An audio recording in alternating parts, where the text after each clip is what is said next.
vous invite à vous lever. On va louer un petit peu ensemble. Amen.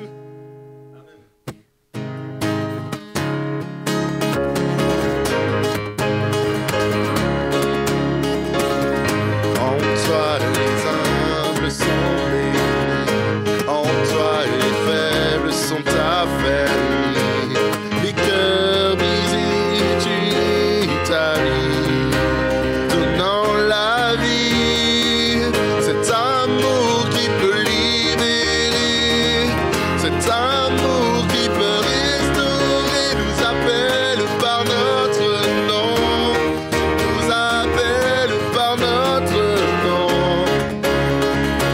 Ce Dieu qui créa tout l'univers, ce Dieu qui va mourir au calvaire, nous appelle par notre nom, nous appelle par notre nom.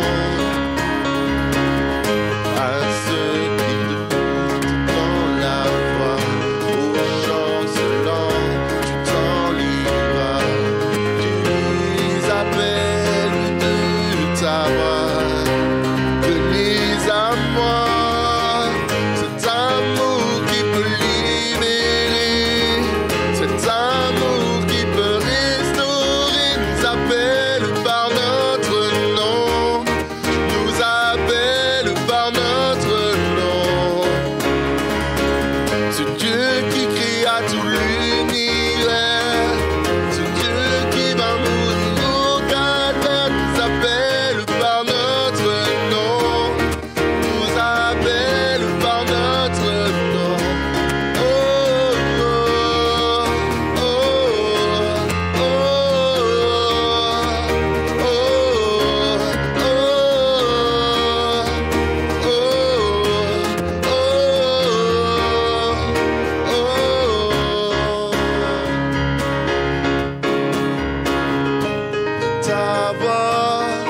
de ta voix, tu nous appelles à la croix.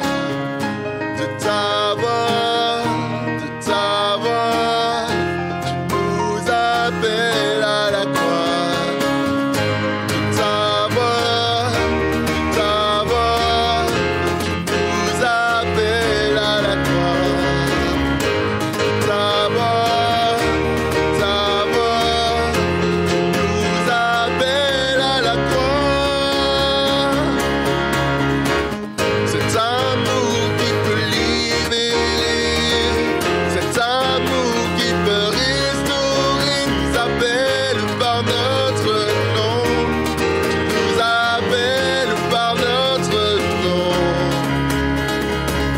Ce Dieu qui créa tout l'univers, ce Dieu qui va mourir au calvaire, nous appelle par notre nom, nous appelle. Oh, cet amour qui peut libérer, cet amour qui peut restaurer, nous appelle par notre nom, nous appelle par notre nom. C'est Dieu qui va l'univers, c'est Dieu qui va mourir au calvaire, nous appelle par notre nom, nous appelle par notre nom. Oh, oh, oh, oh, oh, oh. Alléluia Seigneur, nous voulons t'adorer Seigneur, nous voulons t'élever encore. Oh Éternel, à toi la gloire, à toi la puissance, l'honneur. À toi Seigneur encore soit remis. Oh Seigneur encore toute l'adoration qui vient de nos cœurs Seigneur. Merci pour qui tu es, merci pour cet amour parfait, insondable, pour cet amour qui nous a sortis de notre bout du péché. Alléluia. Oh Seigneur, nous voulons seulement te louer, t'adorer, parce que nous étions dans les ténèbres et tu nous as rencontrés. Tu as décidé de nous sortir, de te révéler à nous. Merci pour cet amour que tu nous as donné en premier, cet amour que tu as donné avant tout. Alléluia. À toi la gloire éternelle. Oh éternel, nous voulons voulons chanter, nous voulons adorer encore. Nous voulons prier pour notre Dieu ce matin, ce soir. Nous voulons prier encore. Nous voulons prier. Nous voulons intercéder. Nous voulons continuer. Alléluia. Nous ne voulons pas lâcher encore. Oh Éternel, à toi soit la louange. À toi soit l'honneur.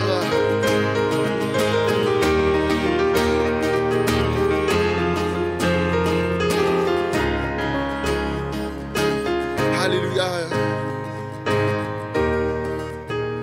Alléluia.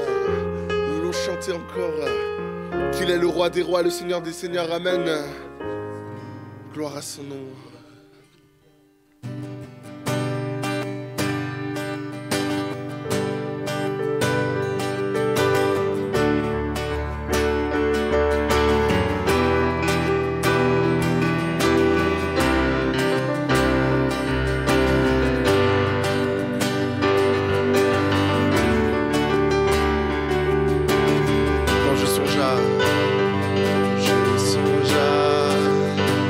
L'infâme croix où Jésus fut meurtri pour moi. Je vois ses mains, ses pieds percés, mon sauveur doit attacher son corps lié de larmes trempées dans le tombeau.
La nuit, notre Jésus, il serait parmi les saints, captivé par. Oh, chanson, il reviendra, de blanc vêtu, verser la nuit.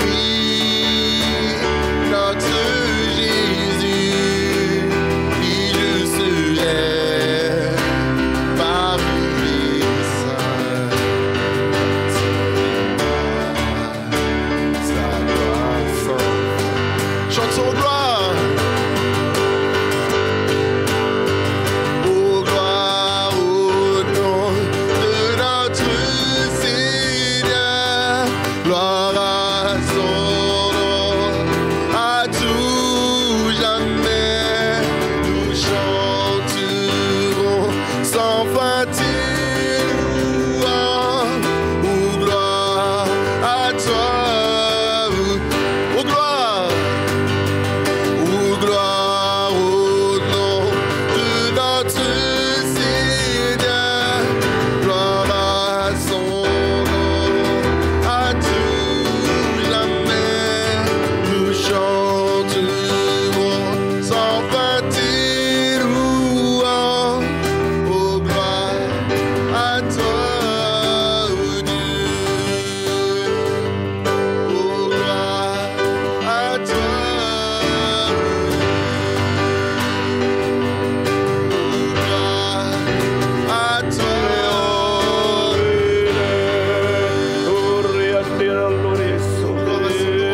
C'est auprès de Dieu que je voudrais grandir, entendre le son de sa voix. Je viens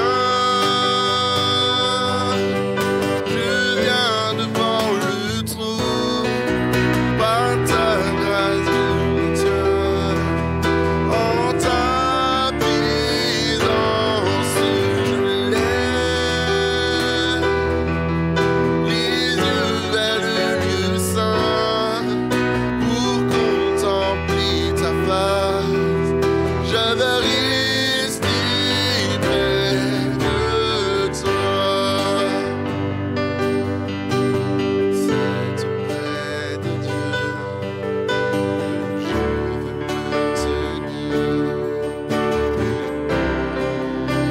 Seigneur, c'est auprès de Dieu que je veux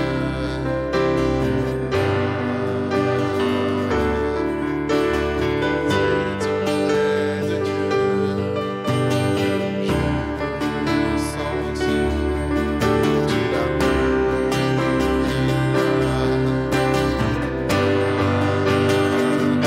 Dieu que je voudrais grandir, entendre le son de sa voix. Je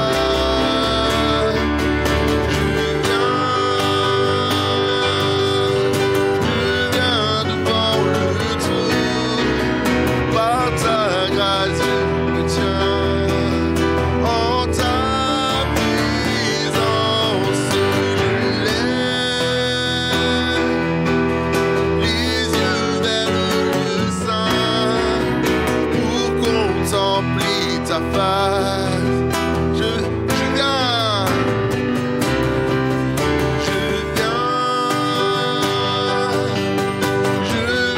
devant le trône, par ta grâce je me tiens, en ta présence je lève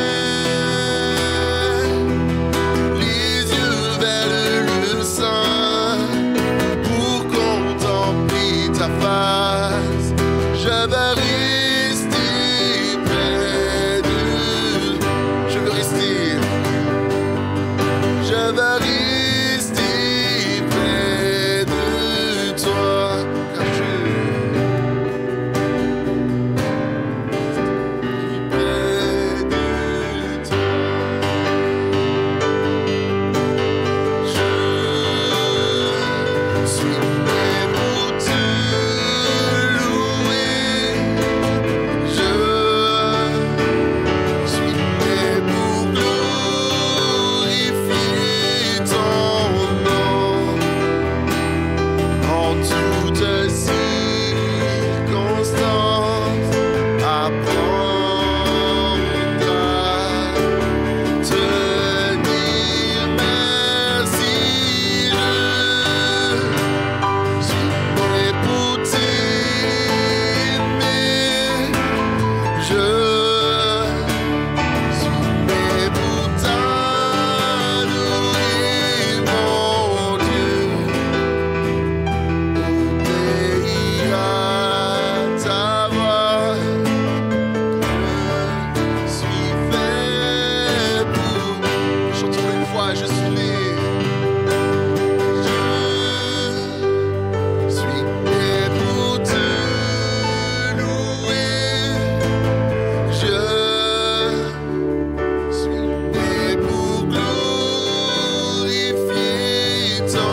Alléluia.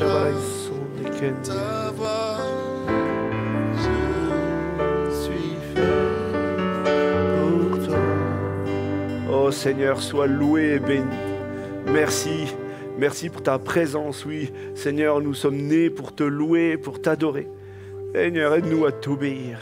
Aide-nous, Seigneur, à être, Seigneur, ces fidèles serviteurs que tu attends. À toi toute la gloire, Jésus. Amen. Amen. Bon, on va faire monter Lucas, il va nous dire un petit mot, et puis il choisira un témoignage qu'il a peut-être vécu sur place, et puis le dernier chant, on le fera à la fin, après le message. Bon, bah, bonjour à tous et à toutes. J'espère que vous allez tous très bien. Ça va ? Vous avez le droit de répondre. En tout cas, ça fait du bien d'être de retour à la maison. On n'est jamais mieux que chez soi, je crois. Donc vraiment, vous nous avez manqué là où on était, même si on n'était pas à plaindre là-bas. On a vraiment été très bien reçus, très bien accueillis. Vous avez évidemment les salutations de Gilles, de sa femme, de son fils Élie et de sa fille aussi. Vraiment, ils disent à quel point ils sont contents de cette connexion entre Reims et la Guyane. Ils pensent vraiment que c'est Dieu qui a fait cette connexion, et je le crois aussi. Et vraiment, on a été bénis tout au long de ce séjour là-bas. Je vais vous raconter simplement peut-être 2 expériences du coup qu'on a vécues là-bas. La première, donc, c'était mercredi soir.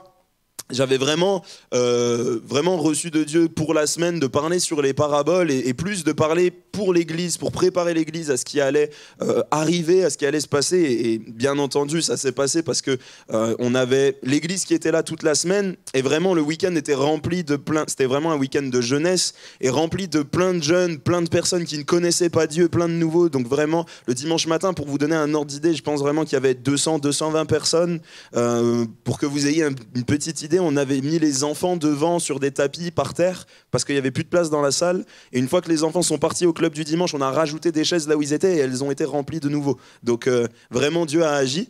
Et tout ça pour vous dire que dans la semaine, le Seigneur m'a donné vraiment une série la série sur les paraboles que j'avais faites ici, m'avait donné de sélectionner quelques messages. Et le mercredi soir, je prêche sur le bon samaritain. Le fait que voilà, ce samaritain, la personne qui a été utilisée pour bénir, ça n'a pas été la personne qui était reconnue, qui était considérée même comme quelqu'un de pieux, de consacré à Dieu, et que Dieu fait vraiment aucune différence par rapport à nos cultures, par rapport à notre religion, par rapport à... Et je disais, mais des fois, il y a certaines personnes qui sont musulmanes, qui sont catholiques, et qui, par leurs œuvres, par leur attitude, font tellement plus de bien, apportent tellement plus d'amour que nous.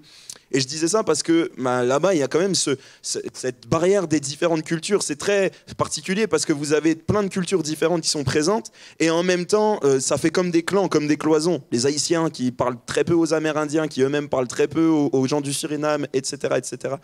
Et donc le Seigneur me donne vraiment de prêcher là-dessus et de dire, mais voilà, si on veut être des lumières là où on est, il nous faut avant tout être remplis de l'amour de Dieu pour pouvoir nous-mêmes le communiquer, pour que les autres y goûtent et qu'on puisse être en capacité d'accueillir tous ceux que Dieu veut nous envoyer.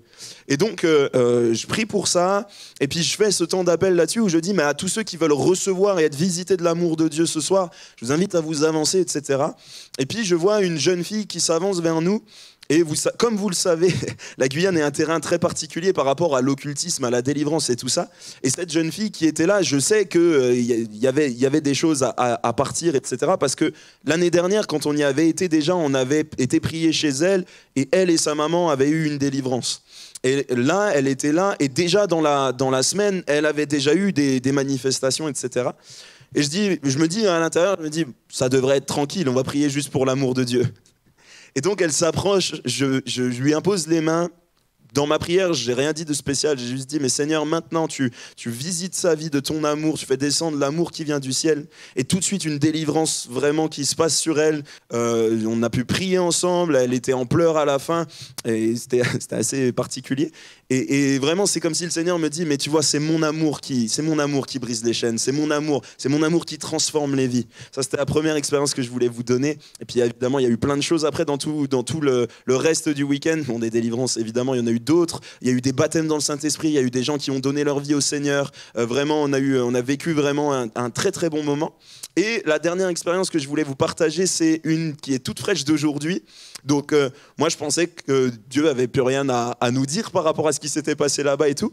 Et puis en fait, j'ai eu un message de Gilles ce matin là qui me dit « Écoute, tu peux vraiment remercier le Seigneur parce qu'il a fait en sorte que votre avion atterrisse sans problème. L'avion que vous avez pris, normalement, devait redécoller directement vers Cayenne, mais il n'a pas pu à cause d'un problème technique. Donc, remercie le Seigneur vraiment parce que vous n'avez pas eu ce problème technique en vol et vous avez pu rentrer directement et c'était terminé après pour cet avion-là. » Donc, et je prêchais dans la semaine en disant, mais des fois, on n'est même pas conscient de ce dont Dieu nous protège, de ce que Dieu fait pour nous, et vraiment, Dieu a gardé notre départ et il a gardé notre arrivée. Amen. Donc voilà, gloire à Dieu. Amen, gloire à Dieu. Voilà, je pense qu'il partagera sûrement encore un petit peu dimanche, puisque c'est lui qui présidera et qui va prêcher. Alors, ce soir, on ne va pas parler de Jean. Hein, tout le monde s'attendait à ce que je fasse le dernier miracle, qui, comme vous le savez, c'est la résurrection de Lazare. Mais c'est pas ça, comme je vous ai dit, de temps en temps, j'aime bien faire respirer les séries. Et vu que je suis là tous les mercredis, donc on a le temps. Et puis voilà, vous n'êtes pas pressés. Ouais, moi non plus.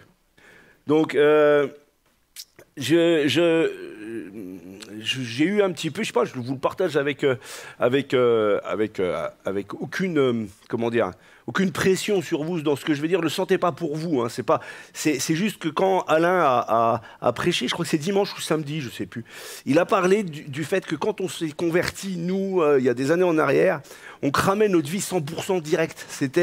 On avait le baptême du Saint-Esprit en général dans nos conversions assez rapidement, et puis on fonçait pour Dieu, quoi. Il fallait travailler des heures pour Dieu. On quittait le boulot, on prenait une douche, on revenait à l'église, on allait travailler, on travaillait tout le temps. Alors, je veux bien concevoir que c'était pas toujours équilibré, mais au moins, comme j'ai l'habitude de dire, et Gilles me l'a rappelé dans la semaine, au début de semaine, Dieu nous reprochera pas si on en a fait de trop.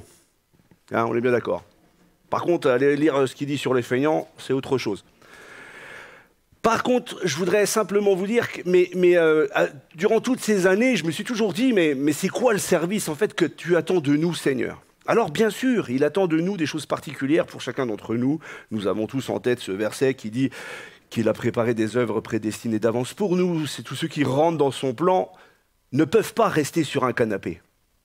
Si vous êtes chez vous et vous avez du temps, avec largesse, et que vous ne le considérez pas pour Dieu, ben voilà, la Bible dit rachetez le temps, et quand on arrivera là-haut, on aura peut-être des comptes à rendre de ce qu'on a fait de notre temps.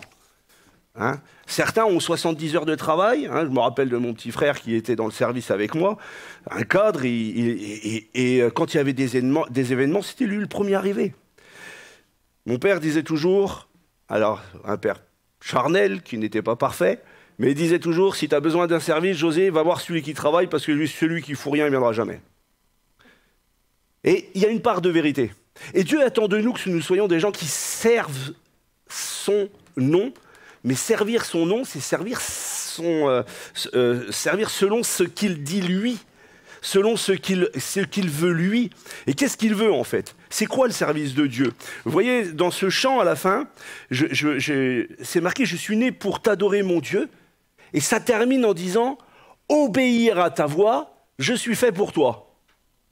Et nous, on chante ça, mais on déclare une vraie promesse. Si donc tu es fait pour lui, Jésus nous demande, le plus grand des services, n'est-ce pas, d'aller évangéliser. Et donc je me suis dit, ça serait bien de reparler de Philippe l'évangéliste. On va lire ensemble, Acte 6, versets 1 à 6. En ce temps-là, le nombre des disciples augmentant, les hellénistes murmurèrent contre les Hébreux, parce que leurs veuves étaient négligées dans la distribution qui se faisait chaque jour. Les 12 convoquèrent la multitude des disciples et dirent « Il n'est pas convenable que nous laissions la parole de Dieu pour servir aux tables. C'est pourquoi, frères, choisissez parmi vous 7 hommes de qui l'on rende un bon témoignage, qui soient pleins d'Esprit Saint et de sagesse, et que nous chargerons de cet emploi. Et nous continuerons à nous appliquer à la prière et au ministère de la parole. » Cette proposition plut à toute l'assemblée. Ils élurent Étienne, homme plein de foi et d'Esprit Saint, Philippe, Et après, vous avez tout un tas de prénoms que vous pouvez donner à vos prochains enfants, là, les jeunes. Procor, Nicanor, Timon, Parménas et Nicolas, prosélytes d'Antioche. Amen. Ils les présentèrent aux apôtres qui, après avoir prié, leur imposèrent les mains. Amen. Voilà, alors, très rapidement, je voulais resituer un peu comment Philippe a été un petit peu mis à part pour servir dans l'œuvre du Seigneur. Son œuvre prédestinée d'avance, ici nous le voyons, était de devenir diacre. Hein, on va dire le contraire, il a été appelé à être diacre. Parce que là, pour le coup, si ça, c'est pas fait dans un côté spirituel... Et quand les apôtres disent « il n'est pas convenable que nous ne servions aux tables », c'est pas par rapport à leur fonction qu'ils disent ça. C'est parce qu'il y avait tellement de boulot qu'ils ne pouvaient plus s'occuper de leur premier mandat qui était l'enseignement et la prière. Et donc, du coup, il fallait trouver une solution. Ils se sont mis à prier, mais il est important de relever, avant de continuer, quelque chose d'extrêmement important. Ils ont choisi des hommes avec un bon témoignage. J'insiste là-dessus. Un bon témoignage. La deuxième chose, rempli de l'Esprit Saint. Et la troisième chose, rempli de sagesse. Autrement dit, rempli de la présence de Dieu et d'équilibre. Parce que vous pouvez très bien être rempli de l'Esprit Saint et être complètement ahuri, dans tous les sens. Et là, on se gâche pour notre service. Ou vous pouvez avoir l'Esprit Saint, un peu de sagesse, d'ailleurs ça m'étonne, et ne pas porter un bon témoignage parce que vous n'arrivez pas à crucifier votre chair et que vous n'arrivez pas, on tombe toujours dans le même péché, et donc c'est pas un témoignage pour l'Église. Donc les gens qui sont chargés d'un ministère comme eux, qui est, je vous le rappelle, un ministère hyper important, servir aux tables. Vous voyez où ils ont mis la barre pour les choisir? Pour servir aux tables. Hein. C'est important de comprendre que servir Dieu, on sert le roi des rois et on sert quelqu'un de 3 fois saint. Qu'est-ce que j'amène devant le trône de Dieu? Qu'est-ce que j'amène devant la présence du Seigneur? Qui je suis? Est-ce que je suis cette personne de qui on peut dire « Ah, il est rempli d'Esprit Saint et de sagesse, lui. » Ah, puis il porte un témoignage à l'extérieur. Tiens, l'autre jour, j'ai croisé machin, là... je ne vais pas te dire de prénom, parce que je vais encore tomber sur quelqu'un qui a le même prénom ici. Alors. Mais... j'ai croisé machin, il m'a raconté, écoute, j'ai vu tel chrétien de ton assemblée, écoutez, franchement, il m'a donné un coup de main, il est super. À chaque fois qu'il passe, il est souriant. Voilà, c'est un petit peu tout ce que vous pouvez refléter, vous, dans votre vie, n'est-ce pas? Comme moi-même. Bref, il est d'autant plus important de rappeler ces choses parce que l'apôtre Paul lui-même, par la suite, va rappeler ces choses à Timothée. Timothée, qui, je vous le rappelle, a été mis en place par l'apôtre Paul et qui était en charge d'Église, voyez ce qu'il va lui dire, 1 Timothée 3,8. Les diacres, voilà comment tu dois les enseigner. Les diacres aussi doivent être honnêtes, éloignés de la duplicité, des excès du vin, d'un gain sordide, conservant le mystère de la foi dans une conscience pure, qu'on les éprouve d'abord et qu'ils exercent ensuite leur ministère. S'ils sont sans reproche, les femmes de même, parce que là, pour le coup, on ne vous oublie pas, doivent être honnêtes, non médisantes, c'est marrant ça, ils ne l'ont pas dit pour les hommes, enfin bref, sobres, fidèles en toutes choses. Les diacres doivent être maris d'une seule femme et diriger bien leurs enfants et leur propre maison. Car ceux qui remplissent convenablement leur ministère s'acquièrent un rang honorable et une grande assurance dans la foi en Jésus-Christ. Amen. Pourquoi j'ai relu ça? C'est pour mettre nos premiers frères de la première église ne rigolaient pas. Ils ne rigolaient pas avec les choses de Dieu. Pour eux, la vie des personnes, c'était important. Comment tu marches avec Dieu? Si donc tu marches et que tu déshonores Jésus, tu n'as rien à faire dans le service de l'Église. Là, hein. Ça, c'est de l'Église. On est bien d'accord. On ne parle pas d'évangélisation pour l'instant. On va en parler avec Philippe après. Mais là, c'est de l'Église. Donc, pour pouvoir... Mais quand je lis ça, dites-moi, c'est quoi la différence entre ça et ce qui est demandé au ministère? Parce que si vous prenez juste avant, dans 1 Timothée, c'est exactement la même liste. C'est exactement les mêmes exigences pour les pasteurs, pour les prophètes, pour les... Alors, vous voyez, déjà ça casse le côté excusez-moi de dire les choses comme ça, de la fonction. On est tous appelés à avoir une vie de témoignage, de sagesse, remplie du Saint-Esprit. On est tous sacrificateurs de l'Éternel. Et on porte tous une responsabilité de ce qu'on est comme chrétien par rapport aux autres. Et c'est là où c'est important de comprendre que, vous vous rendez compte, le Seigneur rigolait pas quand même. Hein. Pour lui, c'est clair. Mari d'une seule femme, par exemple. T'es allé en Guyane, on va pas dire qu'ils sont pires que les autres. Mais on se rend compte quand même qu'ils ne sont pas toujours maris d'une seule femme. Ici, c'est la même chose. Et femme d'un seul mari aussi. Et on parle de mariage. On ne parle pas de faire ce qu'on veut. Quand on veut, comme on veut. Des fois, c'est bon de remettre les choses à leur place. Des fois, c'est bon de remettre la barre où Dieu nous appelle. La barre, elle est là. Elle est tout en haut. Et niveler par le bas notre vie, ça ne sert jamais à rien. Dieu, l'exemple, c'est là-bas qu'on doit atteindre les choses. Donc notre cœur doit être incliné à aller dans le sens de grandir comme lui il est. Pas comme moi je pense.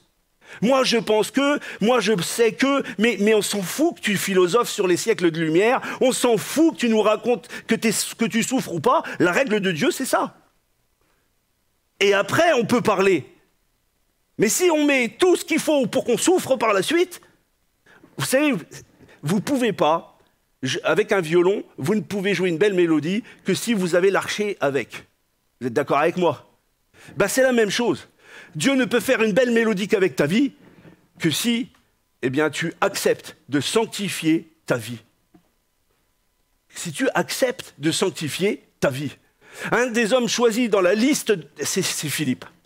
Et là, je rentre dans le thème de ce soir. Philippe, il est excellent. Je crois que cet homme devait être d'une humilité à toute épreuve. C'est un exemple. En premier lieu, il nous a dit qu'il était rempli de la foi et du Saint-Esprit. On ne va pas revenir dessus puisque je viens d'en faire tout un laïus. Excusez-moi, mais je voulais vraiment qu'on mette les choses au point, quoi. Servir, même faire le ménage dans une église ou faire le ménage pour Dieu chez quelqu'un, tu vas aider une sœur, c'est un acte spirituel de témoignage. Est-ce que vous comprenez ça? Parce que je crois que des fois, aller maçonner 3 parpaings pour aider un frère, c'est un acte spirituel. C'est un acte bien sûr fait avec les mains. Mais comme disait notre cher frère Manu la dernière fois quand il prêchait, hein, frère Manu, ça fait un peu moine, mais mais tout est une adoration à Dieu. Quand vous allez témoigner avec simplement en apportant un peu à manger à quelqu'un qui a faim, tu témoignes de la grâce de Dieu. Donc, qu'est-ce que tu véhicules? Qu'est-ce qu'on véhicule? On véhicule un équilibre de vie. Voyez-vous, allez, je ne devais pas en parler, mais je vous en parlais un peu, je voulais en parler un peu plus tard. J'ai été convoqué au commissariat hier. Parce qu'il y en a un qui m'énervait, non, c'est pas ça. Non, j'allais dire une bêtise, pardon. Non, j'étais convoqué au commissariat par rapport à l'église, j'ai fait la déclaration de demande de cultualité comme la loi sur le séparatisme nous le demande. Et j'ai été convoqué chez les RG pour aller répondre à tout un tas de questions avec un dossier et tout le bazar. Mais en fait, je ressors du bureau, je suis super content, alors confiant, j'en sais rien, parce qu'on est soumis aux autorités, puis ils décideront ce qu'ils décideront. Mais je pense sincèrement que ça va être positif, maintenant, j'en sais rien. Mais une chose que je sais, c'est que je ressors, le gars, il me parle normalement, il me dit qu'il a été voir sur Internet, notamment, déjà, il dit, vous direz à votre webmaster qu'il fait un super boulot, donc Simon... Hein, on peut des fois être content de ce qu'on fait aussi. Il me dit, voilà, voilà. Et pas une seule question pour me dézinguer, juste... il fouillait pas et tout. Comme si je sentais que le gars, il était rassuré déjà. Mais ça, c'est l'Église qui porte le témoignage. Avoir un équilibre, c'est important. Comprenez, quand on fait n'importe quoi, on ne glorifie pas Jésus. On parlait de délivrance tout à l'heure. Bien sûr, c'est dans nos milieux. On ne va pas dire le contraire, et on y croit. Mais ce n'est pas un show ou un spectacle. Moi, pardon, mais quand on met ces choses-là sur le net, mais Mais ne serait-ce que la pauvre personne qui est en train de se faire délivrer, mais on pense à elle au moins. Est-ce qu'on pense à elle? Soyons fraternels les uns envers les autres. Enfin bref, en tout cas, pour vous dire que être rempli de l'équilibre, c'est nous, tous, qui demandons à Dieu de la sagesse et l'Esprit Saint, et avec ça, nous pouvons, dans la gloire de Dieu et dans la grâce de Dieu, véhiculer un bon témoignage qui donne des résultats de ce style-là. Où quand on parle avec les autorités, eh bien, on est dans l'équilibre. Je suis conscient que des combats, on en aura, hein. Mais si c'est nous qui fabriquons tout pour prendre des coups de bâton, c'est là où c'est pas normal. Vous comprenez? Revenons donc à notre cher frère, l'évangéliste Philippe, qui avant tout était un diacre. Hein, Acte 6, verset 5. Cette proposition plut à toute l'assemblée, ils élurent Étienne, homme plein de foi et d'Esprit Saint, comme il disait tout à l'heure, et tout de suite, juste après Étienne, il nous est nommé Philippe. Alors tout comme Étienne, Philippe fut choisi comme diacre parce qu'il avait une bonne réputation, on l'a dit. C'était un évangéliste en premier lieu. Philippe sera finalement mentionné à la fin comme Philippe l'évangéliste, donc on appuie sur le fait qu'il est rentré dans le ministère de l'évangéliste, mais ça c'est 20 ans plus tard. Hein, tous ceux qui sont moi je suis prêt à aller au bout de la terre, mais commence déjà à témoigner à ton voisin. Commence déjà. Et laisse Dieu tracer ton chemin. Parce que qui te dit qu'il te demande d'aller au bout de la terre? Peut-être il te demande juste de rester autour de chez toi et faire un travail excellent. Vous savez, c'est là où le Saint-Esprit nous aide. C'est que, quelque part, il ne nous laisse pas faire ce qu'on veut parce qu'il sait ce qui est le meilleur pour nous. Parce que peut-être que si tu vas au bout de la terre, tu vas toi, t'user, et peut-être là-bas, tu vas tomber. Parce que ce n'est pas ton terrain, tout simplement. Mais lui, il avait commencé, tout simplement, à travailler, peut-être pas pour ses voisins, mais à travailler, à servir aux tables avec ses frères et sœurs. Ça a commencé comme ça. S'ils l'ont choisi et qu'il est dit de lui qu'il avait un bon témoignage, c'est qu'on le connaissait en tant que tel. S'ils ont vu qu'il était... Qu'est-ce que vous croyez? Vous pensez que les apôtres ont prié et puis qu'un ange est descendu du ciel et il a dit il faut choisir celui-ci, celui-ci? Non! Ils ont prié et dans l'esprit, ils ont eu une conviction par rapport aussi au regard qu'ils avaient sur cet homme qui avait un bon témoignage. Ces hommes, puisqu'ils étaient 7, parce qu'ils véhiculaient un bon témoignage et ils véhiculaient la force de l'Esprit Saint avec la sagesse.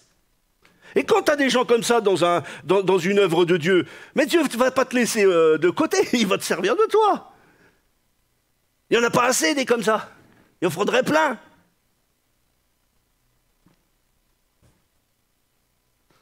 Sa fibre d'évangéliste brûle au-dedans de lui. Hein. Acte 21, 8, nous partîmes le lendemain et nous arrivâmes à Césarée. Étant entrés dans la maison de Philippe l'évangéliste, hein, c'est l'apôtre Paul ça, hein, qui était l'un des 7, nous logeâmes chez lui. Il était connu de l'apôtre Paul. Pourquoi je vous parle de ça? C'est un homme qui a été choisi du début de l'Église. Paul n'était pas là au moment où ils ont été choisis. Pourtant, il a véhiculé le témoignage jusqu'à Paul. C'est donc que Paul a eu un témoignage de Philippe comme étant... Et quand il passe à Césarée, il s'arrête chez lui. Ça, c'est des années plus tard. Il s'arrête chez lui parce que c'est un homme de Dieu avec la possibilité de le recevoir. Vous savez, c'était pas facile d'accueillir l'apôtre Paul. Hein, tous ceux qui veulent toujours des hommes d'onction chez eux. Pas si simple que ça. Hein. Parce que le martyre d'Étienne, après après le martyre d'Étienne, les persécutions à Jérusalem se sont exercées sur le peuple, alors ça s'est fait sur quelques années, mais sur le peuple juif. Et surtout les chrétiens, le peuple juif chrétien qui s'était converti. Eh bien, ça s'est intensifié, c'est devenu de plus en plus difficile pour eux de rester sur place. Et ben, c'est comme ça que Philippe, tout d'un coup, a dû aller vers la Samarie. Parce qu'il n'est pas parti de lui-même. C'est l'action du Saint-Esprit qui a fait qu'ils partent, tous ces gens-là. Sinon, ils seraient tous restés chez eux. Vous le savez, ça? Qu'est-ce que vous croyez? Les Juifs, eux, ils ne voulaient pas partir. Hein. Allez évangéliser le monde. Mais rappelez-vous ce que dit Pierre, comment il a eu du mal à aller chez Corneille, qui lui était à Césarée, qui était là, pas loin. Vous savez, ça n'était pas si évident que ça. Pour eux, nous on parle d'évangélisation comme ça, mais pour eux, aller évangéliser, ne serait-ce que la Samarie, avant de parler des païens, c'était extrêmement difficile. Mais lui, Philippe, va continuer son travail de témoignage d'une manière formidable. Et avec cet élan de la persécution, tout d'un coup, il sort, il va vers la Samarie. Alors, la persécution était sur place, l'église n'était pas encore éclatée, l'église de Jérusalem était encore là, mais lui, il part et il va travailler. Est-ce que vous voyez à un seul endroit, il fut envoyé par l'apôtre Jean ou l'apôtre Pierre? Non. Non, non, il est parti évangéliser. Je me rappelle de notre ancien pasteur. Il partait comme ça. Tu le croisais à Leclerc. Il n'y a pas une seule vendeuse dans le hall de Leclerc, là où il y a le Saint-Brice, où il y a le manège à bijoux et tout le bazar. Il n'y en a pas une seule qui n'a pas entendu parler de Jésus. Tu allais les mardis matins, systématiquement, c'était un terrain d'évangélisation pour lui. Vous voyez, il n'y a pas besoin d'aller à l'autre bout du monde, mais il sortait de chez lui, il allait vers la Samarie. C'est-à-dire chez les voisins, ceux qui sont proches de nous. Et il allait faire son travail. Je vous pose la question, est-ce que vous faites votre travail? Est-ce que quand tu sors de ton appartement, tu n'as pas à rougir de qui tu es, comme dans ou de ta maison, de ton identité devant Dieu? Quand Dieu va te dire, mais dis donc, ça fait 25 ans que l'autre il habitait à côté de toi, il n'a jamais entendu parler de Jésus. Je t'ai pas donné ma lumière, je t'ai pas dit, allez, faites de toutes les nations des disciples. Et celui qui t'avais juste à sortir et lui payer une saucisse merguez quand tu fais un barbecue et puis de parler 3 minutes avec lui. Vous voyez, c'est simple d'évangéliser dès le moment où ça brûle en nous. Et cet homme, ça brûlait en lui. Acte 8:4 nous dit, ceux qui avaient été dispersés allaient de lieu en lieu annoncer la bonne nouvelle de la parole. Le ministère de Philippe est un exemple saisissant dans ce domaine-là. Je pense sincèrement qu'il faut toujours tout saisir pour parler de Jésus. Tout est bon pour parler de Jésus. Il n'y a pas Noël, c'est bon pour parler de Jésus. La Pâque, c'est bon pour parler de Jésus. Mais il n'y a pas que ces moments-là. Il y a toute l'année. Regardez, nous, on nous a invités à la galette des rois. Bon, après ce qu'a lu machin, j'irai quand même encore. C'est pas grave. Parce que ça n'a pas d'importance. Vous voyez? Noël, ça n'a pas d'importance. Noël, je parle de la fête. La fête comme nous, on la connaît. Ce qui est important, c'est que le nom du Seigneur soit proclamé, annoncé. Allez-y à fond. Et s'il faut passer par le Père Noël pour qu'il comprenne qui est Jésus, on passe par le Père Noël. On s'en fout. C'est pas un problème. Parce qu'une fois que le Saint-Esprit a agi dans le cœur de la personne, le Père Noël, et puis ils savent très bien qu'il n'existe pas. Hein, alors que Jésus, lui, il est vivant. Donc d'abord, Philippe, on le verra en Samarie. C'est dans Acte 8 toujours, dans le verset 4 nous dit ceux qui avaient été dispersés, donc au verset 5 il est marqué Philippe étant descendu dans la ville de Samarie, qu'est-ce qu'il est marqué? Il prêcha le Christ. Et nous, on pense toujours quand c'est marqué il prêche, parce qu'on a une vision de la prédication. C'est moi quoi, avec mon micro, et puis voilà, je prêche. Et j'annonce, non, là, j'enseigne l'Église. Mais quand c'est marqué ces choses-là, il prêcha le Christ, à mon sens, moi j'ai de la peine, on aurait dû marquer, et il témoigna du nom du Seigneur, ou il témoigna de Christ. Parce que la prêche, c'est ça. La vraie prêche pour l'évangélisation, c'est le témoignage que vous véhiculez par des paroles et des actes. Pas juste des paroles, hein. Ça, il faut être clair avec ça. Par des paroles et des actes. Et quel acte en premier, à votre avis? De quoi est suivie la prédication de la parole de Dieu? De signes, de miracles et de prodiges. Donc quand vous témoignez, priez pour les gens s'ils le veulent bien. S'ils ne le veulent pas, ils ne le veulent pas. Et puis vous dites pas, si Jésus guérit pas. Mais c'est pas ton problème s'il guérit pas. Lui, il te demande pas de savoir s'il va faire le miracle ou pas. Il te demande de prier à toi et à moi. Et d'annoncer qu'il est capable de le faire. Et puis laisse-lui faire son boulot. C'est pas ton boulot de guérir, non? Est-ce que tu guéris quelqu'un? Bon, moi non plus. Moi, j'ai jamais guéri personne. Hein. À travers la prière, j'ai vu beaucoup de guérisons. Mais j'ai jamais guéri personne de ma vie.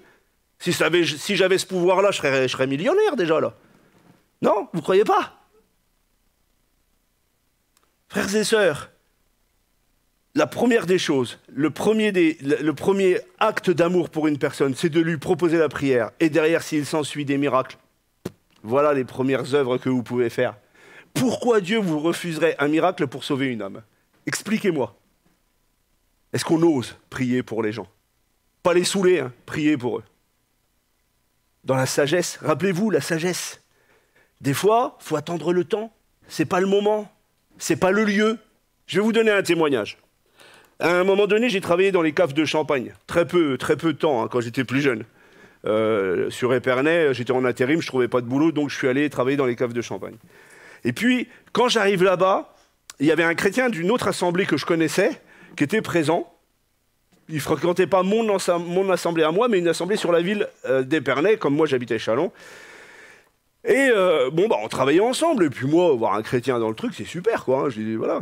Et puis, tout d'un coup, je vois ce frère. J'ai déjà raconté ça, je crois. Hein. Non je vois ce frère se mettre à l'écart, prendre son petit évangile pendant la pause, prier comme ça, prier, lever, mais comme ça, hein, il prie comme ça pendant la pause. Et moi j'étais là, je dis mais il va me foutre tout mon témoignage en l'air, celui-là. Hey, qu'est-ce que vous voulez que les autres comprennent de quoi que ce soit? Quelqu'un s'est approché de lui, il lui a dit, écoutez, t'approches pas, je suis en train de prier.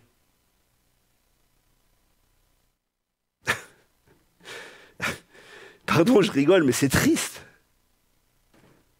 C'est triste.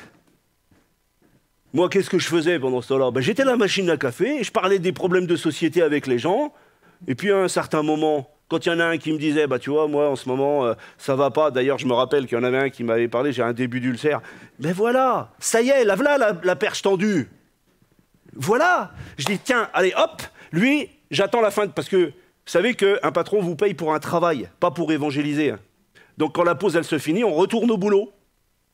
Donc, à midi, je dis, écoute, viens, on va manger un kebab ensemble.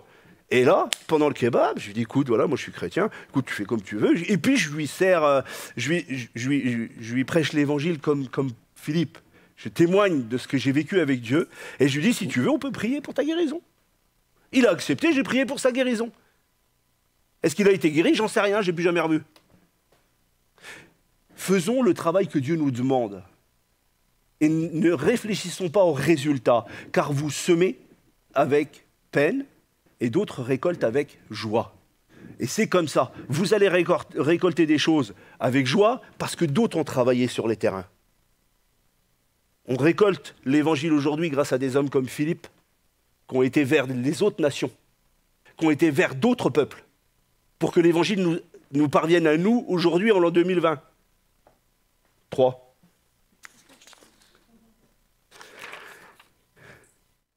Après ces messages, après le miraculeux, il y a le message, les signes, les prodiges attirent les foules, en fait.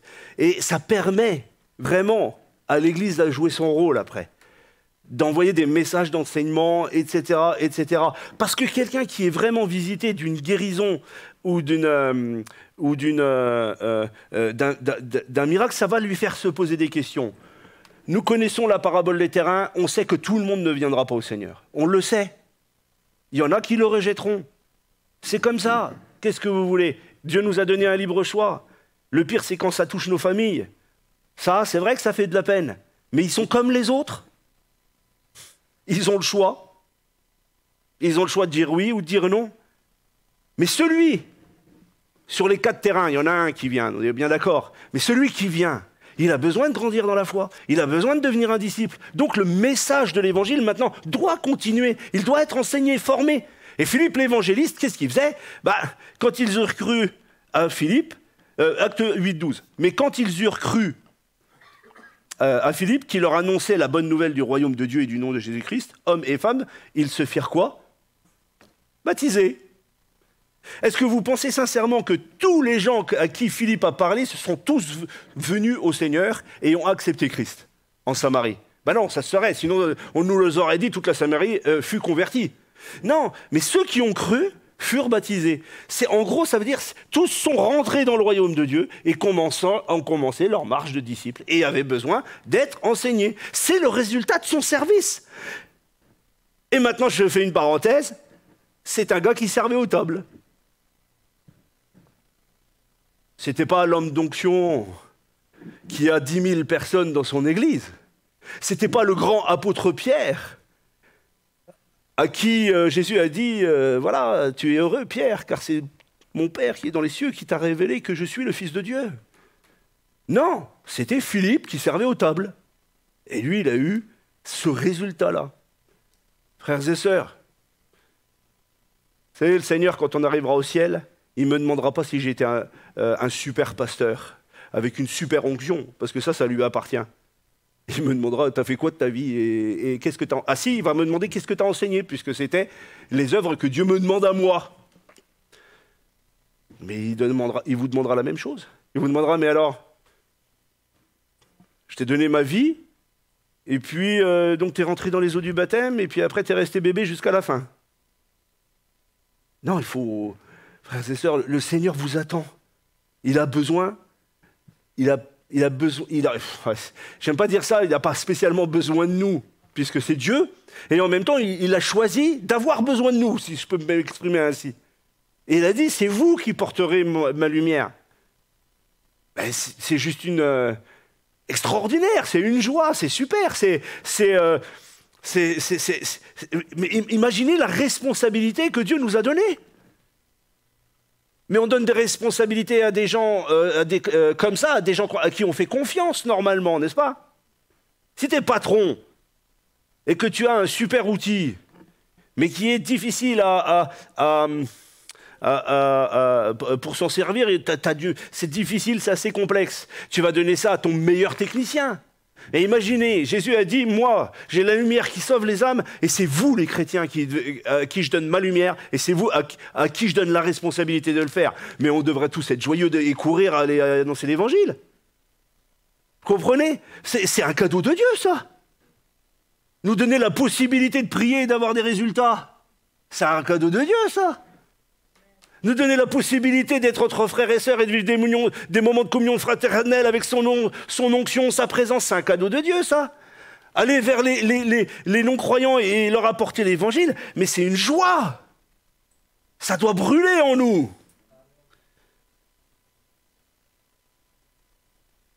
En fait, on voit que dans Actes 8, versets 14 à 17, on va prendre le 14 et 15. Les apôtres qui étaient à Jérusalem, ayant appris que la Samarie avait reçu la parole de Dieu, y envoyèrent Pierre et Jean. Ceux-ci, arrivés chez les Samaritains, prièrent pour eux, afin qu'ils reçussent le Saint-Esprit. Vous voyez, le cœur de Philippe. Il revient à Jérusalem, il témoigne de ce qui se passe, et il demande au ministère d'aller s'occuper maintenant. Voilà, moi j'ai été faire mon boulot, j'ai évangélisé, maintenant prenez le relais. Il a baptisé, mais il n'a pas laissé les baptiser tout seul. Hein, tous ces gens qui travaillent pour Dieu d'une manière super forte, c'est vrai, il y en a plein, hein, qui vont dans les rues. Des jeunes, surtout ça, il y a une mouvance comme ça, des jeunes plein de feu, ils vont évangéliser, on prend les gens, ils ont levé la main au salut à une prêche, on les prend, on les met dans l'eau du baptême, et après, hop, on va sur l'eau de ville. Et puis débrouillez-vous. Frères et sœurs, qu'on aille évangéliser, c'est une chose. Mais c'est pour ça que l'Église, elle est plurielle. On a besoin de l'Église pour l'enseignement des disciples. Moi, je vais vous dire, je suis mais reconnaissant au Seigneur à fond pour les Philippe qu'il a mis autour de moi à une certaine époque de ma vie. Mais je suis aussi reconnaissant à fond pour les Pierre et Jean que le Seigneur a mis sur ma vie. Parce que sans ça, je ne serais pas l'homme que je suis aujourd'hui.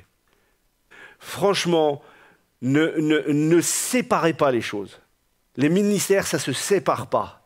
Quand Paul parle des ministères, c'est pour indiquer les fibres des serviteurs de Dieu. Certains sont appelés à ça, d'autres à ça. Mais mais il y a un seul corps. Et ce corps doit fonctionner d'une manière logique. On ne s'improvise pas enseignant, on ne s'improvise pas pasteur, on ne s'appelle pas soi-même. Philippe ne s'est pas appelé lui-même. Je vais même vous dire, je suis persuadé que cet homme-là, il n'a même pas réfléchi à ça. Il a commencé à bosser, et c'est la route que Dieu lui a tracée qui l'a amené 20 ans plus tard à être évangéliste. On en parlera courtement à la fin. Philippe est un exemple d'obéissance, c'est mon deuxième point. Acte 8, 26 à 40, si vous voulez après lire. Un ange apparut à Philippe et lui dit de se diriger vers le sud. Philippe vivait dans le miraculeux, on le sait. Mais voyez-vous, quand on va le lire un peu, 26 et 27. Un ange du Seigneur s'adressant à Philippe lui dit « Lève-toi et va du côté du midi sur le chemin qui descend de Jérusalem à Gaza, celui qui est désert. » Il se leva et partit. Et voici un Éthiopien, un eunuque, ministre de Candace, reine d'Éthiopie, et surintendant de tous ses trésors, venu à Jérusalem pour adorer, etc., etc., etc., etc. Vous connaissez l'histoire. Moi, ce que je voulais ressortir de ça, c'est qu'un ange du Seigneur lui a apparu, il lui a dit... Pas 50 choses, il lui a dit de se lever, d'aller du côté du Midi et d'aller jusqu'à Gaza. Allez, vas-y. Mais je vais faire quoi? Il ne lui a pas dit. Est-ce qu'il lui a dit quelque chose? Il ne lui a pas dit. Le Saint-Esprit, quand il dit de faire quelque chose, fais-le. Il ne va pas te donner le plan. Quand vous avez une conviction de commencer à travailler pour Dieu, vous verrez que Dieu ne vous révèle jamais son plan. Il vous donne les choses au temps voulu. Lève-toi, fais. Si Dieu t'a dit, va témoigner à ton voisin, va témoigner à ton voisin. Il ne va pas te dire comment, il ne va pas te dire de quoi tu vas parler, etc., etc. Il ne va pas te faire un plan, blablabla, blablabla, et à la fin, et voilà, et c'est comme ça que tu... Non. Tu te lèves, tu y vas, et Dieu, des fois, va t'emmener dans des belles aventures, comme Philippe a eu ce jour-là avec l'eunuque. Et je crois réellement que si nous sommes dans la foi simple comme ça, on verra de grandes choses avec Dieu. Lui, là, il avait un truc de fou, quoi. On doit être prompt à obéir à Dieu, hein, non? On doit pas se dire, mais le Seigneur, il me demande de faire des choses, est-ce que oui, est-ce que non? Mais si le Saint-Esprit t'a convaincu d'un truc dans le témoignage, mais vas-y! Qu'est-ce que t'attends? Pourquoi tu discutes avec Dieu? C'est lui qui donne les... Il est marqué, il vous dirigera en toutes choses, le Saint-Esprit. Si donc il dit, il faut y aller, il faut y aller. Il faut arrêter de réfléchir. Il faut faire ce qu'il dit. Et en faisant ce qu'il dit, alors vous verrez. Mais si on ne met pas... je vais l'imager comme ça, c'est des images chrétiennes. Si on ne met pas un pied hors de la barque, on ne marchera jamais sur l'eau. Hein. On restera dans la barque. Mais Pierre, il a mis un pied... Ouais, on peut des fois il nous a montré ses points négatifs. Mais il faut aussi des fois lever ses points positifs. C'est le seul qui a osé mettre un pied sur l'eau. Et Philippe, c'est le seul qui s'est levé pour y aller, parce qu'il a entendu l'Esprit. L'Esprit lui a dit, à travers la bouche de cet ange, vas-y, tu te lèves et t'y vas. Et bien, il est allé. Et en allant, il rencontre l'eunuque. Résultat des courses. Il arrive, il y a un gars, il est en train de lire les rouleaux d'Ésaïe. Il est là, le gars tranquille, petit barbecue, merguez, le rouleau d'Ésaïe, il lit le truc. Et puis il voit arriver Philippe. Et puis il se dit, mais c'est qui celui qu'on emmène à la boucherie comme ça, à travers le texte? C'est qui cet homme? Et là, Philippe, il vient, comme un bon évangéliste qu'il est. Est-ce que vous le voyez se mettre en position d'enseignant? Mais non, il lui témoigne tout de suite. Mais ce que tu es en train de lire, ça vient de s'accomplir à Jérusalem. Voilà, le Sauveur a été crucifié, maintenant il est ressuscité. Eh bien, on peut maintenant aller vers le Messie et être sauvé pour l'éternité. En gros, il lui sert juste le point qui lui manquait. Et lui, l'autre, il lui dit, je crois, qu'est-ce que je dois faire maintenant? Est-ce que je peux prendre le baptême? Mais bien sûr, tu peux. Allez, viens, on marche, hop, il y a de l'eau, allez, boum, baf, dans la flotte, et hop, je te baptise au nom du Père, du Fils et du Saint-Esprit, c'est parti, lève-toi, pars en Algérie, j'allais dire, en Éthiopie, et va évangéliser ton pays. Et l'Algérie aussi, d'ailleurs, s'il veut. Évangéliser, c'est témoigner, frères et sœurs. C'est pas se faire tout un plan à l'église, le machin, le truc. Non, c'est parler de Jésus autour de nous, tout simplement. Et voyez, encore une fois, si vous avez à cœur d'annoncer le Seigneur, vous verrez des choses, alors peut-être pas les mêmes, mais vous verrez des miracles et des choses. Et souvent, je peux être sincère avec vous, des fois je suis en train de prier pour des gens, ils sont délivrés de dépression, pendant que moi j'ai déprimé. J'ai vu des enfants guéris, alors que mon frère qui a un enfant qui est malade, lui qui est dans le service du Seigneur, son enfant n'est pas guéri. Dieu fait ce qu'il veut. Dieu est souverain. C'est dur, ça fait mal pour nous. Eh bien, des fois, tu vas prier pour quelqu'un. Tu es dans la galère financière. L'autre, il va te dire, oh là là, je suis dans la galère. Tu vas prier pour que... Il va être béni, il va avoir plein de sous, et ça va rétablir sa situation, et toi, tu vas continuer dans la galère. Eh bien, tu devras te réjouir, parce que Dieu a agi pour que cette personne, grâce à ta prière, puisse commencer à réfléchir sur son éternité. Vous voyez, des fois, et c'est sûr que si on regarde à nos petits problèmes, ben on bouge plus. On bouge plus, on fait plus rien. On est là, aïe, aïe, aïe, Seigneur. Bon, enfin bref. Il a exercé son ministère au service de cet Éthiopien et ça lui a été bénéfique quand même. Hein. Moi, je crois réellement que quand il est passé devant cet quand il a été avec cet Éthiopien, il nous a marqué l'esprit dit à Philippe, avance et approche-toi de ce char. Philippe a couru et a entendu l'Éthiopien qui lisait le prophète Ésaïe, lui dit, comprends-tu ce que tu lis?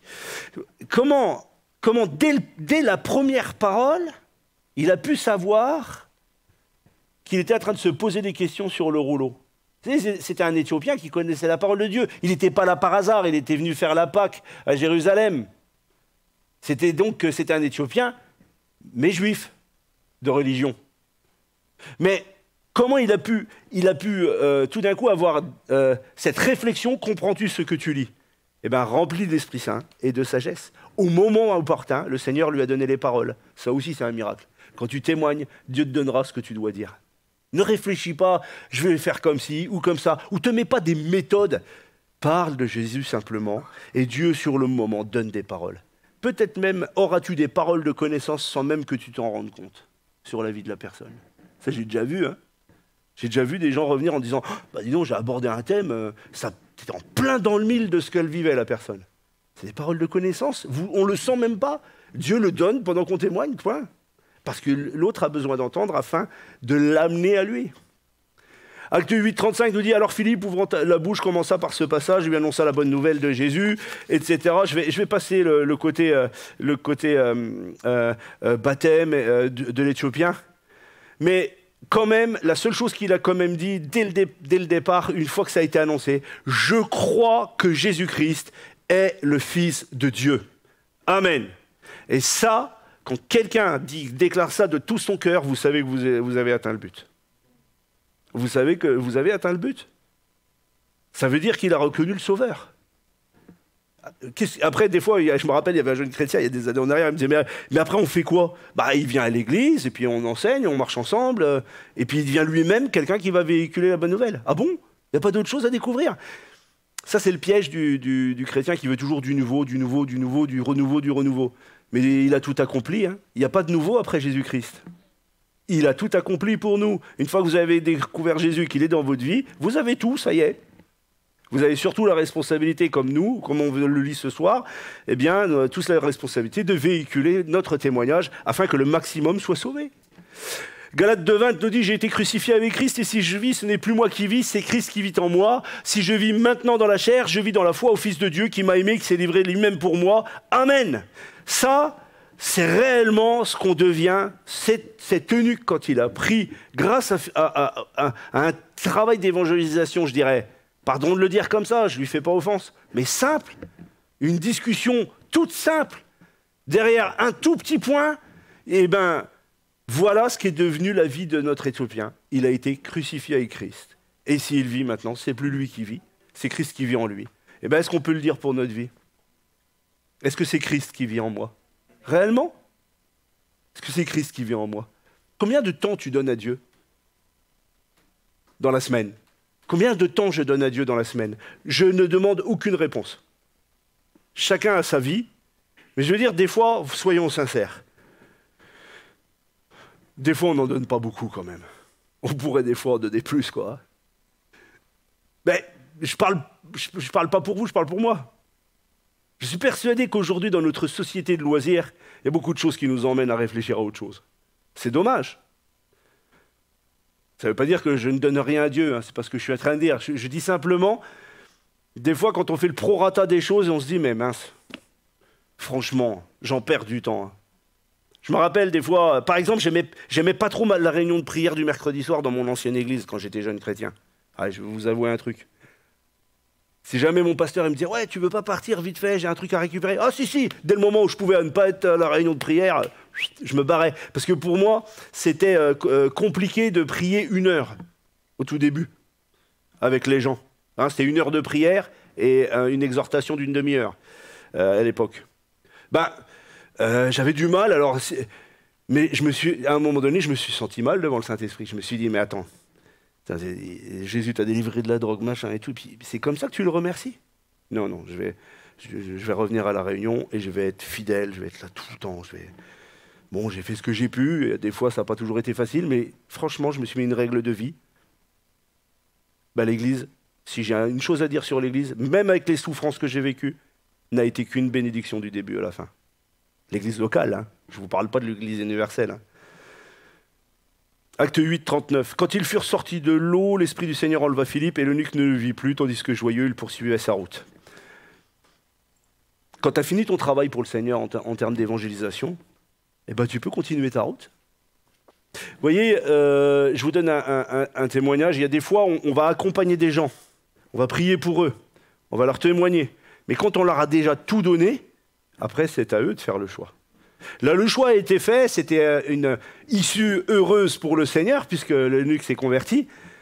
Mais après, ceux que vous accompagnez, vous n'allez pas les porter 30 ans. Hein. À un moment donné, il faut qu'ils fassent un choix. Quand vous avez tout dit, quand vous avez tout prié, et quand il vous dit catégoriquement « Non, je ne veux pas de Jésus », on nettoie la poussière des chaussures et on va ailleurs. On n'a pas de temps à perdre avec des gens qui ne veulent pas de Dieu. On prend le temps qu'il faut et le Saint-Esprit te dira, maintenant, c'est à lui de choisir et on passe à autre chose. Vous savez, moi je connais quelqu'un, on lui a témoigné pendant 25 ans. 25 ans. Il a accepté Jésus. Mais il y a eu des moments, on le voit, je parle ça s'est passé dans ma famille, du côté, quand j'étais encore chez ma maman. Hein. Mais pendant toutes ces années-là, c'était dans ma famille, il recevait jamais, il voulait pas, etc. Mais on perdait plus de temps avec lui. Au début, on a apporté les témoignages, on a prié, on a pris du temps. À la fin, on l'a gardé que en sujet de prière. On ne prenait du temps avec lui que de temps en temps. Parce que c'est pas juste. Il y a beaucoup de monde qui ont besoin d'entendre l'évangile. Donc, demandez au Seigneur dans vos priorités, mais si à un moment donné, vous donnez toujours à la même personne, et que c'est non, à un moment donné, écoute, si c'est non, on va te laisser un petit peu mijoter, on reviendra plus tard. On part ailleurs et on va commencer à travailler ailleurs, et vous verrez, quand ils seront dans la galère, ils vont se rappeler de nos témoignages. Parce que vous n'avez pas lâché dans la prière. Ça, j'ai jamais dit qu'il faut lâcher dans la prière. Hein. Je parle du temps qu'on accorde à une personne.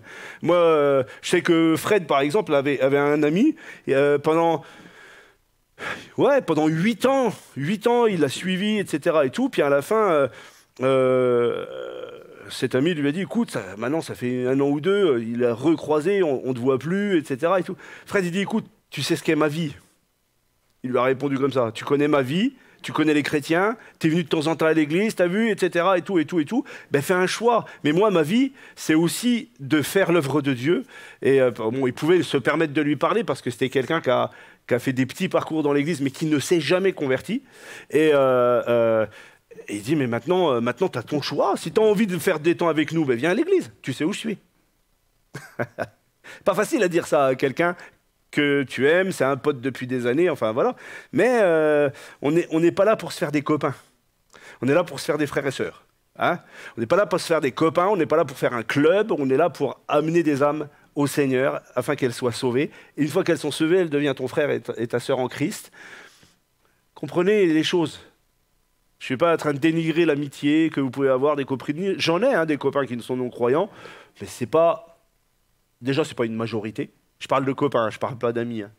C'est pas une majorité, mais pour autant, c'est pas eux qui vont décider de mon temps. Ils vont pas me piéger dans le temps. Il faut qu'à un moment donné, quand ils savent tout, qu'ils ont reçu, eh bien qu'ils acceptent, comme cet eunuque a accepté, de se convertir. Philippe a continué au acte 8, 40 par la suite, à la fin du passage de l'eunuque, il est marqué « Philippe se trouva dans Azote, d'où il alla jusqu'à Césarée, en évangélisant toutes les villes par lesquelles il passait. » Vous voyez, il perdait pas de temps. Partout où il allait, il parlait de Jésus. Vous savez, quand vous vous baladez avec des gens qui ont la fibre d'évangéliste, il y en a qui l'ont beaucoup plus que moi. Je veux bien l'avouer sans aucun problème. Mais quand vous baladez avec certaines personnes, mais partout où ils vont, c'est un terrain missionnaire. La caissière du Leclerc, c'est un terrain missionnaire. Tu passes dans les bois, il y en a un qui galère avec ses courses, une petite mamie, hop, tu portes ses courses, et puis hop, tu lui parles de Jésus. Mais il y a des gens, ça brûle en eux comme ça. Et c'est parce que j'ai vu des gens comme ça que ça m'a permis de comprendre que l'évangélisation, en fait, c'est naturel. C'est en nous. Si ce n'est pas en nous, il faut se poser des questions. Est-ce que réellement je suis converti ou est-ce que j'ai laissé une part de ma conversion de côté? L'exemple du service dans le Nouveau Testament de Philippe, c'est le service. Philippe est un modèle exemplaire pour chaque croyant. Et je crois que celui qui est désireux d'exercer, il peut peut-être relire assez régulièrement ces passages-là. Je ne sais pas si je vais aborder tous ces points-là parce que ça demande du temps. Peut-être faire une deuxième partie dans un mois. Ouais, non, ça serait dommage de le bâcler. On fera la deuxième partie plus tard. Je voudrais continuer quand même sur un point. C'est que Jésus nous a donné un exemple parfait du service, en fait. Jean 13, versets 14 à 16. Vous vous rappelez, Jérémie, il a pris le passage du lavement des pieds. On va le lire. Si donc, ces deux versets-là. Si donc, Jean 13, versets 14 et 16. Si donc je vous ai lavé les pieds, moi, le Seigneur et le Maître, vous devez aussi vous laver les pieds les uns aux autres, car je vous ai donné un exemple, afin que vous fassiez comme je vous ai fait.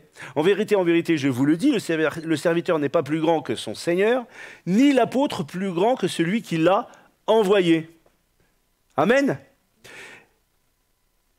Il y a une logique spirituelle dans les choses. Le Seigneur nous a envoyés, c'est sûr. On a reçu le Seigneur et nous dit « Allez, faites de toutes les nations des disciples ». Donc il nous envoie. On n'est pas plus grand que lui. Si on n'est pas plus grand que lui, on se réfère à ce qui est dit avant. Si lui, il a lavé les pieds de ses disciples, le roi des rois, nous, quand on est envoyé, c'est pas pour que les autres nous servent. Comprenez ça? Vous voulez une petite histoire ici que j'ai vécue? Vous les connaissez déjà. Une fois, j'étais en travaux, là, je posais du carrelage. J'ai peut-être déjà dit ça. Et un frère est arrivé. Mais il était choqué. Il dit « Non, mais c'est pas à toi de faire ça. » Mais si. « Ben ouais, mais t'es le pasteur. » Et alors? C'est quoi? Je ne vois pas le rapport, en fait. On est, je ne sais plus quel jour, je veux dire n'importe quoi, je ne me rappelle plus, on est jeudi. Cet après-midi, moi je suis serviteur de Dieu dans tout. Et je faisais le carrelage de la petite entrée là-haut, de l'autre côté. Et je lui dis, mais moi, je lave les pieds de mes frères et sœurs. Demain, je suis content qu'il y ait une belle église avec du carrelage et tout, je sais faire, je fais, c'est mon talent que je donne à Dieu. Pourquoi tu veux me priver de ma bénédiction? Mais t'es pasteur. Ouais, et alors? Vous savez, il faut arrêter avec ça. C'est pas parce que je suis pasteur que j'ai des droits plus que les autres. J'ai ma fonction de pasteur. En cela, je suis supérieur à vous dans ma fonction de pasteur, mais sûrement pas en valeur devant Dieu. Et j'ai tout à fait le droit de servir mon Dieu en bénissant mes frères et sœurs parce que je sais poser du carrelage. Ça n'a rien d'humiliant. Ça n'a rien de déshonorant, bien au contraire. Et s'il faut que je te lave les pieds, ben, je peux t'assurer que ce serait plus compliqué pour moi, parce que je suis pas très tactile et tout ça, là. Mais bon, en plus, les pieds, bon, enfin bref. Ça dépend les pieds de qui, hein. Ça dépend les pieds de qui. Mais non, c'est pas vrai. S'il faudrait le faire, on le ferait. Si quelqu'un est malade et qu'on doit lui laver les pieds et que je passe chez lui, bah, je vais lui faire. Je vais lui laver les pieds. Et alors? Vous savez, je vais m'arrêter là, mais je vais vous donner ce témoignage de l'Algérie pendant que Manu et Nono montent pour une fois en Algérie, franchement, j'ai eu du mal.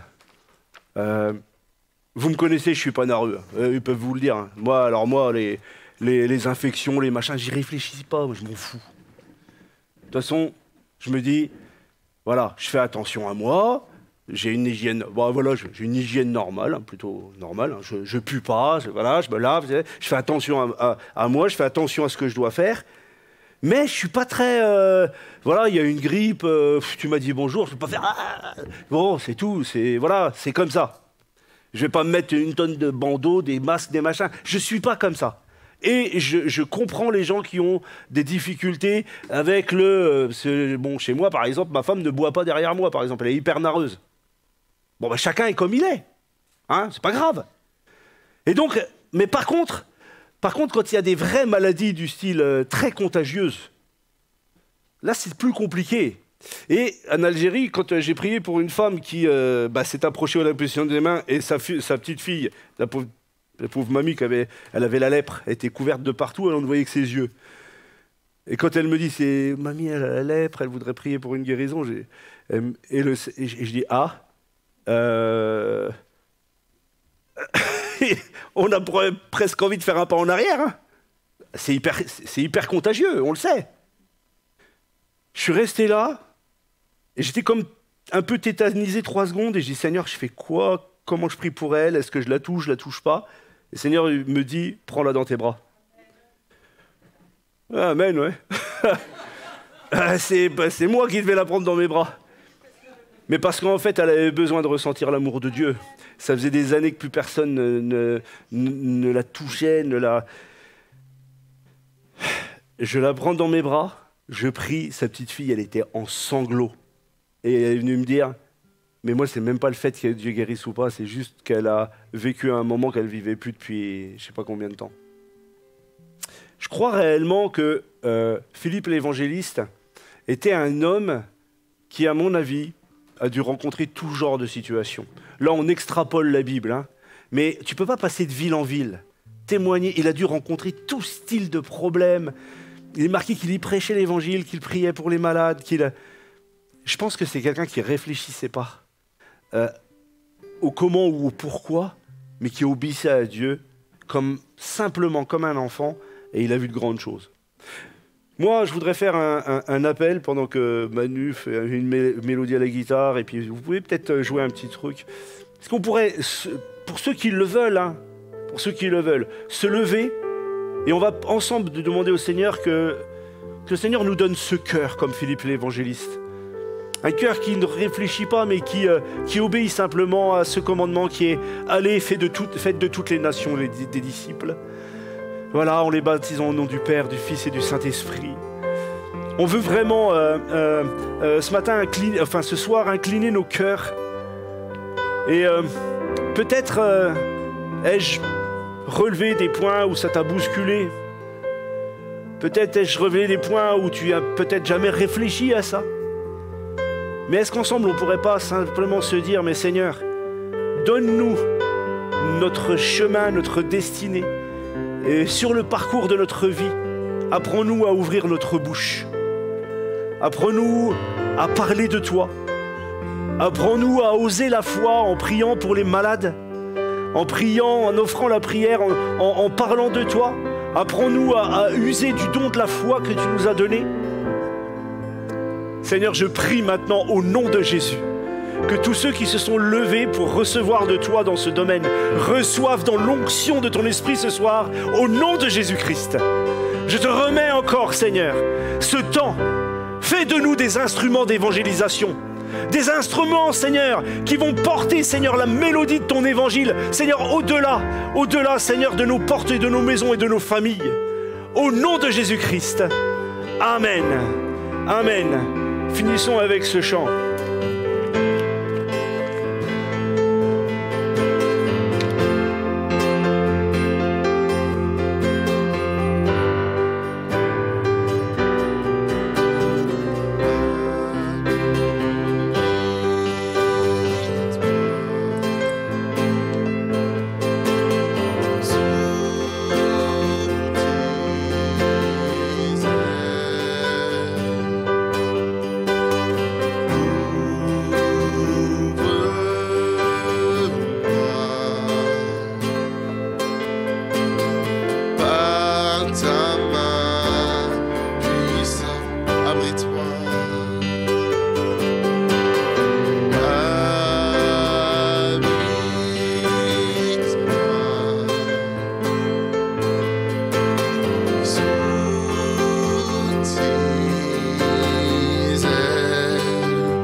Amen. Merci Seigneur, que ton nom soit glorifié et béni. Merci d'accompagner tous tes bien-aimés, Seigneur, de les bénir, de leur donner le meilleur. Que ton nom soit glorifié. Amen.